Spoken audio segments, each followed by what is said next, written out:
Assalamualaikum warahmatullahi wabarakatuh. Kami dari kelompok 1 Kewirausahaan 2 yang beranggotakan saya sendiri, Kamila, Naila Lailatul Wahidah, Rimas Cahyo Saputro, dan Muhammad Nur Sabihi. Pada kesempatan kali ini kami akan membahas mengenai usaha atau bisnis yang kami bangun atau yang kami dirikan yang bergerak di bidang usaha makanan. Untuk iuran pertama yang dikeluarkan setiap anggota yaitu sebesar Rp50.000 yang akan dikalikan dengan jumlah anggota kelompok kami yang berjumlah 4 orang, sehingga dana yang terkumpul sebesar Rp200.000 yang kami gunakan untuk membeli bahan baku untuk pembuatan kreo. Untuk pembelian tersebut menghasilkan dana sebesar Rp108.500 sehingga dana yang tersisa sebesar Rp91.500. Untuk sisa tersebut kemudian dikembalikan kepada masing-masing anggota. Dengan modal awal di atas, maka masing-masing anggota mengeluarkan sebesar Rp27.125. Alasan kami memilih usaha ini karena bahan baku mudah untuk didapat, pengolahannya juga tidak terlalu sulit, serta modal usaha yang tidak besar jika dikerjakan bersama dengan kelompok. Selain itu, kami juga melihat bahwa Oreo merupakan makanan yang hampir semua kalangan suka, sehingga tercetuslah ide untuk mengkreasikan Oreo menjadi Oreo Truffle dan juga banana cake Oreo Melted. Pembahasan pertama mengenai profil produk. Usaha ini diberi nama Kreasi Oreo atau Kreo. Jenis usaha yang kami dirikan ini berupa usaha di bidang makanan. Sifat usaha ini bersifat kelompok, yang mana usaha ini didirikan oleh kami berempat. Untuk memenuhi tugas mata kuliah Kewirausahaan 2, kami membuka usaha makanan ringan manis yang kami beri nama Kreo atau Kreasi Oreo. Dalam usaha ini, kami menggunakan Oreo sebagai bahan dasar yang nantinya akan kami kreasikan dengan bahan lainnya. Di antaranya, kami akan membuat 2 olahan yang berbahan dasar Oreo yang nantinya kita akan kreasikan. Seperti kami akan mengkreasikannya dengan pisang yang nantinya akan menjadi olahan atau produk makanan banana cake Oreo, dan juga kami akan mengkreasikannya dengan coklat dan juga susu kental manis yang nantinya akan menjadi produk Oreo Truffle. Cara pemesanan produk ini kami menggunakan sistem pre-order selama 1 minggu. Alasan kami menggunakan sistem ini agar lebih mudah mengkoordinasi proses produksi dengan jam kuliah kami. Produk akan siap dikirim pada hari yang sama setelah proses produksi selesai dengan sistem cash on delivery atau COD. Bahasan berikutnya mengenai job desk. Berikut merupakan job desk atau tugas setiap anggota kelompok pada usaha ini. Yang pertama, di bagian keuangan, yang bertugas dan bertanggung jawab dalam bagian ini yaitu Naila Lailatul Wahidah. Yang kedua, di bagian pemasaran, yang bertugas dan bertanggung jawab dalam bagian ini yaitu Rimas Cahyo Saputro. Dan yang terakhir, di bagian produksi, yang bertugas mengatur dan merencanakan jalannya proses produksi yaitu ada Nur Sabihi dan saya sendiri, Kamila. Selanjutnya, survei pasar. Dalam hal ini kami melakukan pengamatan terhadap usaha makanan ringan manis atau yang biasa disebut dengan dessert yang saat ini sedang hits dan juga disukai banyak orang, yaitu melalui internet dan juga media sosial sebagai bahan referensi kami. Dan setelah mendapat banyak referensi, kami berdiskusi apakah ingin membuka usaha makanan ringan manis dengan jenis yang sama atau berbeda. Dan pada akhirnya kami sepakat bahwa ingin berbeda dan memilih Oreo sebagai bahan dasar pembuatan makanan ringan manis yang kami buat. Untuk slide selanjutnya dapat dijelaskan oleh rekan saya. Terima kasih. Yang selanjutnya untuk segmentasi pasar. Di sini kelompok kami membagi menjadi 3 segmen, yaitu segmentasi demografis, segmentasi geografis, dan juga segmentasi psikografis. Untuk segmentasi demografis dari produk Kreo yaitu untuk semua orang dengan rentan usia 4 hingga 50 tahun dari semua kalangan. Untuk segmentasi geografis dari produk ini yaitu menargetkan pada calon konsumen yang berada di wilayah perkotaan dan juga pedesaan. Dan yang terakhir untuk segmentasi psikografis. Segmentasi psikografis dari produk ini yaitu ditargetkan untuk calon konsumen yang suka bersantai sambil menikmati cemilan ringan. Yang selanjutnya yaitu untuk target pasar. Di sini kelompok kami juga membagi menjadi 3 target, yaitu target demografis, target geografis, dan juga target psikografis. Untuk target demografis yaitu pria dan wanita dengan rentan usia 4 hingga 50 tahun. Yang selanjutnya yaitu untuk anak-anak, pelajar atau mahasiswa, pegawai, dan lain sebagainya. Untuk target geografis yaitu masyarakat yang tinggal di daerah kota hingga pedesaan dengan cuaca yang dingin cocok untuk mengonsumsi produk banana cake Oreo Milk, dan juga untuk yang dalam keadaan hangat atau cuaca hangat cocok untuk menikmati atau mengkonsumsi produk Oreo Truffle. Yang selanjutnya untuk target psikografis. Untuk target psikografis yaitu bagi konsumen yang suka makan cemilan, biasanya mereka menikmati cemilan sambil bersantai, bercengkrama, dan mengerjakan tugas. Yang terakhir yaitu positioning pasar. Tujuan penetapan posisi pasar adalah untuk membangun dan mengomunikasikan keunggulan bersaing dari produk Kreo yang dihasilkan ke dalam benak konsumen. Maka dari itu, usaha Kreo yang kami atau kelompok kami buat ini memiliki cita rasa yang berbeda dan jarang dimiliki oleh para pesaing, karena kami membuat produk ini dengan melakukan inovasi yang dapat dikatakan jarang ditemukan di pasaran. Kami melihat peluang tersebut dan berinisiatif untuk membuat produk Kreo atau kreasi Oreo ini dan mendapatkan respon yang positif dari para pembeli kami. Dengan begitu, kami yakin bahwa produk yang kami buat ini mampu bersaing dalam pasar. Masuk ke progres penjualan, produk kreasi Oreo ini telah terjual sebanyak 13 piece yang terdiri dari 6 piece banana cake Oreo melted dan 7 piece Oreo truffle. Oke, masuk ke modal awal dan modal akhir. Untuk modal awal yaitu kita mengeluarkan modal 108.500 setelah kita menghitung harga bahan baku yang akan kami gunakan untuk membuat produk ini. Untuk modal akhir, modal awal sebesar 108.500 dengan mendapatkan laba 21.500. Maka dari itu modal akhirnya 130.000. Masuk ke neraca keuangan, rencana anggaran biaya. Nama bahan packaging untuk 13 pieces dengan harga 12.500. Untuk tepung panir 1/4 kilo dengan harga 7.500. Pisang kepok 1 sisir 20.000.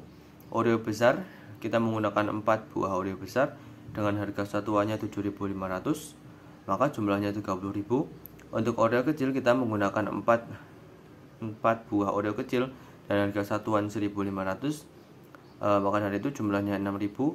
Untuk coklat kita menggunakan 1 batang coklat dengan harga 11.000 rupiah. Susu kental manis kita menggunakan 7 saset dengan harga satuan 1.500, maka jumlahnya 10.500. Silver Queen kita menggunakan 1 Silver Queen dengan harga 7.500. Hiasan kue dengan harga 3.500, maka totalnya yaitu 108.500. Untuk laporan laba rugi, penjualan bersih, penjualan 130.000, penjualan bersihnya 130.000, yang didapatkan dari 13 pieces yang kita jual, yang dikalikan 10.000 karena per piecesnya seharga 10.000, maka hasilnya 130.000. Untuk biaya produksi, biaya bahan baku 108.500, jumlah biaya produksi 108.500, dan labanya 21.500. Oke, masuk ke alur produksi dari banana cake Oreo melted. Yang pertama yaitu siapkan alat dan bahan. Alat yang digunakan yaitu wadah baskom, sendok, wajan, dan sodet.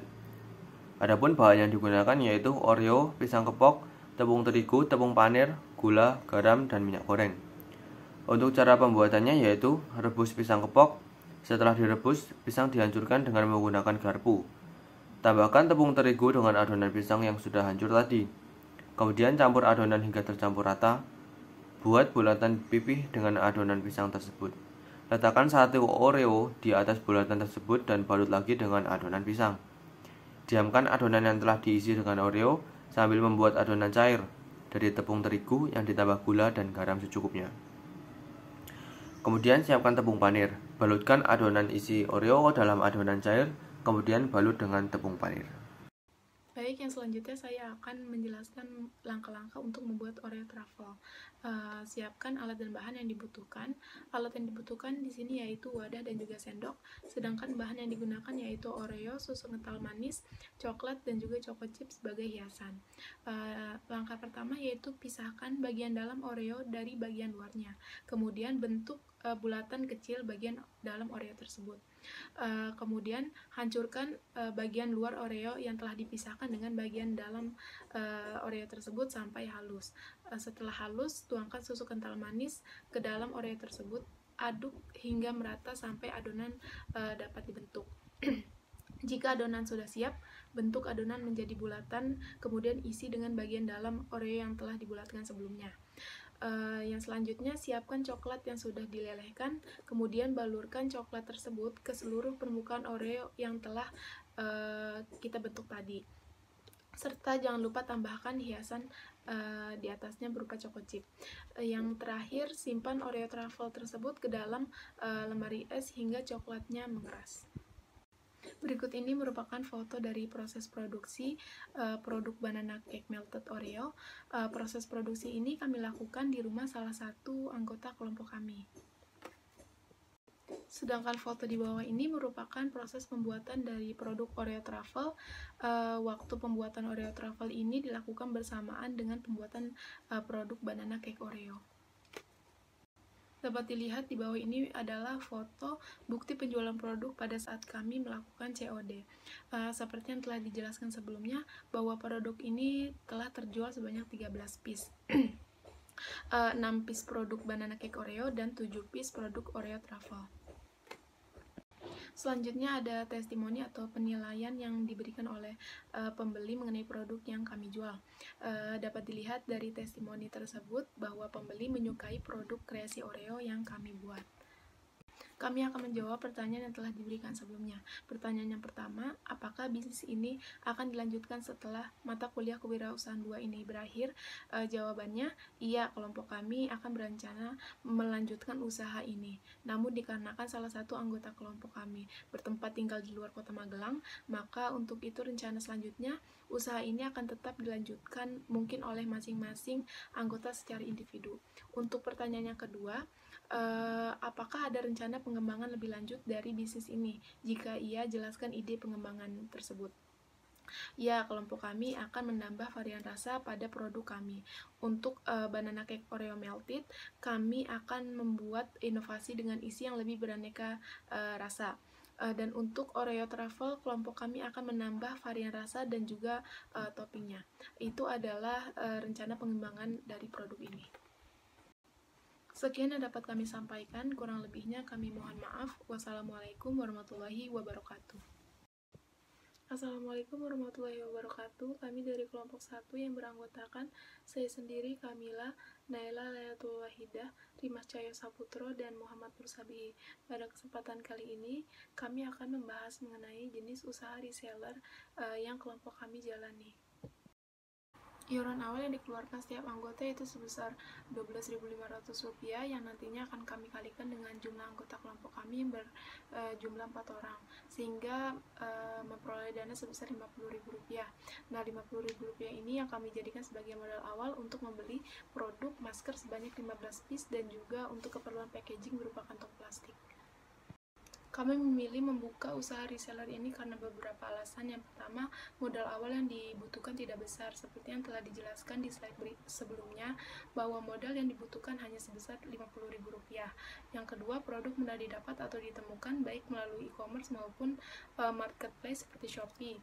Yang ketiga, melihat peluang yang ada saat ini, masker wajah by Lea Gloria ini sangat diminati dan disukai banyak orang, khususnya kaum wanita. Dan dari peluang tersebut memungkinkan usaha reseller ini untuk berkembang dan produk tersebut diharapkan dapat memberikan keuntungan bagi kami.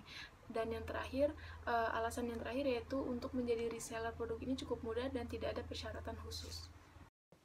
Masuk ke pembahasan pertama yaitu mengenai profil produk. Nama usaha ini yaitu Masker Organik by Lea Gloria. Jenis usaha ini yaitu jasa reseller produk perawatan kulit dan usaha ini bersifat kelompok. Sedangkan untuk identitas usaha sendiri yaitu pada usaha ini kelompok kami membuka usaha jasa reseller produk perawatan kulit berupa Masker Organik by Lea Gloria. Pada usaha ini kami menawarkan dan menjual kembali produk masker yang telah kami beli sebelumnya dari supplier. Untuk pemesanan dapat dilakukan melalui WhatsApp, sedangkan untuk pengiriman produk dapat melalui COD atau diantar langsung ke alamat pembeli jika jaraknya masih dapat kami jangkau. Yang selanjutnya yaitu mengenai job desk atau tugas dari setiap anggota kelompok pada usaha ini. Yang pertama, yang bertugas dan bertanggung jawab di bagian keuangan adalah Naila Lailatul Wahidah. Yang kedua, yang bertugas dan bertanggung jawab di bagian pemasaran yaitu Rimas Jaya Saputro, dan yang terakhir yang bertugas dalam hal pendistribusian produk ada Nur Sabihi dan juga saya sendiri, Kamila. Yang selanjutnya yaitu mengenai survei pasar. Setelah kami menentukan jenis usaha jasa reseller perawatan kulit, kami segera melakukan pengamatan melalui internet dan juga media sosial untuk mengetahui produk perawatan kulit apa yang paling sering digunakan sebagai daily routine. Tentunya dengan harga yang murah dan dapat dijangkau oleh semua kalangan. Hasilnya ditemukan bahwa masker organik merupakan produk perawatan kulit yang paling sering atau paling banyak digunakan saat ini. Yang selanjutnya untuk segmentasi pasar. Di sini kelompok kami membagi menjadi 3 segmen. Yang pertama segmentasi demografis, segmentasi geografis, dan juga segmentasi psikografis. Untuk segmentasi demografis dari produk ini, yaitu kami menyasar calon konsumen khususnya wanita, baik itu remaja, dewasa, mahasiswa, karyawan, atau ibu rumah tangga dengan kalangan ekonomi di bawah hingga menengah. Yang selanjutnya untuk segmentasi geografis. Segmentasi geografis dari produk ini yaitu bagi calon konsumen yang tinggal di daerah perkotaan maupun pedesaan dengan lini produk perawatan kulit yang dianggap halal dan terjangkau. Yang selanjutnya, yang terakhir, segmentasi psikografis. Untuk segmentasi psikografis dari produk ini yaitu bagi calon konsumen baik pria maupun wanita yang ingin atau menginginkan kulit sehat dan bersih, mereka dapat merawat kulit mereka dengan masker organik ini secara maksimal setiap harinya.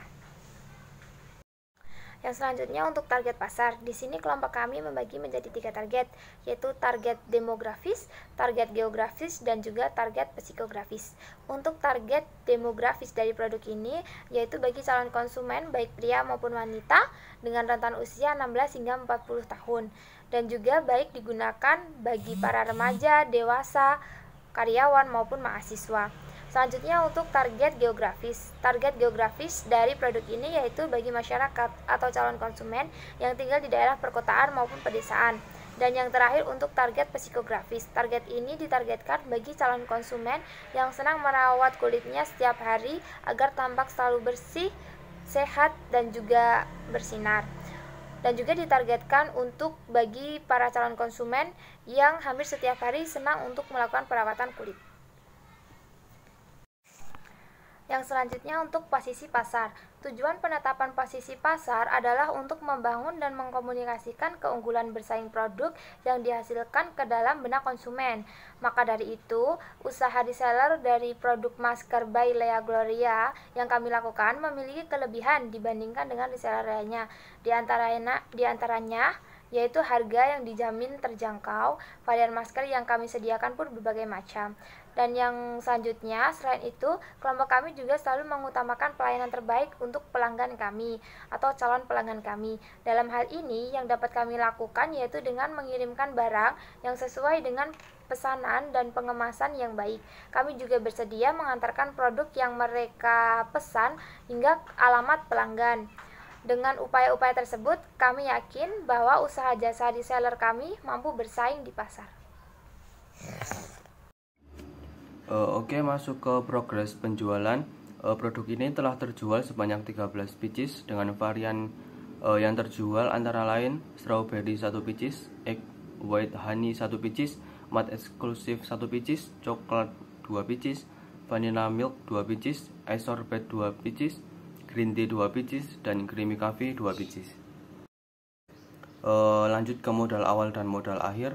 Untuk modal awal kita menggunakan modal sebesar 50.000 untuk membeli produk yang akan kita jual kembali karena kita hanya reseller. Untuk modal akhir, modal awal 50.000, kita mendapatkan laba 15.000, maka modal akhirnya Rp65.000. Masuk ke neraca keuangan, rencana anggaran biaya. Pembelian produk kita membeli 15 pieces dengan harga satuan Rp3.000, maka jumlahnya Rp45.000. Untuk packaging kita menggunakan kantong plastik. Kita membeli 1 pak kantong plastik dengan harga Rp5.000, maka jumlahnya setelah kita total yaitu Rp50.000. Selanjutnya mengenai laporan laba rugi. Penjualan bersih yang dihasilkan sebesar Rp65.000, sedangkan untuk biaya produksi pada biaya pembelian produk mengeluarkan biaya sebesar Rp50.000, sehingga laba yang diperoleh sebesar Rp15.000. Pada bagian alur produksi ini memang sengaja kami kosongkan karena pada usaha reseller ini kami membeli barang atau produk jadi dari supplier masker by Lea Gloria. Berikut kami tampilkan foto atau bentuk produk asli masker ini yang tersedia dalam ukuran 20 gram dengan berbagai varian rasa. Di antaranya ada rasa strawberry, coklat, vanilla milk, green tea, creamy coffee, dan lain-lain. Dan berikut merupakan foto bukti penjualan pada saat kami melakukan COD, yang mana pembeli sebelumnya melakukan pemesanan melalui chat di WhatsApp. Yang selanjutnya ada testimoni atau review jujur yang diberikan oleh pembeli. Dari testimoni tersebut dapat dilihat bahwa pembeli memberikan respon dan juga penilaian yang baik terhadap produk masker ini. Pembeli juga mengatakan bahwa mereka merasakan khasiat dari produk masker by Lea Gloria. Untuk selanjutnya kami akan menjawab pertanyaan yang telah diberikan sebelumnya. Pertanyaan yang pertama, apakah bisnis ini akan dilanjutkan setelah mata kuliah kewirausahaan 2 ini berakhir? Jawabannya, kami tidak berencana untuk melanjutkan usaha reseller ini karena dari hasil penjualan kemarin belum memuaskan dan belum maksimal. Juga masih jauh dari target yang telah kami tentukan sebelumnya. Bisnis ini cukup menjadi pengalaman bagi kami semua untuk nantinya apabila kami ingin membuka usaha reseller yang lain. Untuk pertanyaan yang kedua, apakah ada rencana pengembangan lebih lanjut dari bisnis ini? Jawaban kami, untuk saat ini kami belum berencana untuk mengembangkan bisnis reseller ini lebih lanjut lagi. Sekian yang dapat kami sampaikan, kurang lebihnya kami mohon maaf. Wassalamualaikum warahmatullahi wabarakatuh.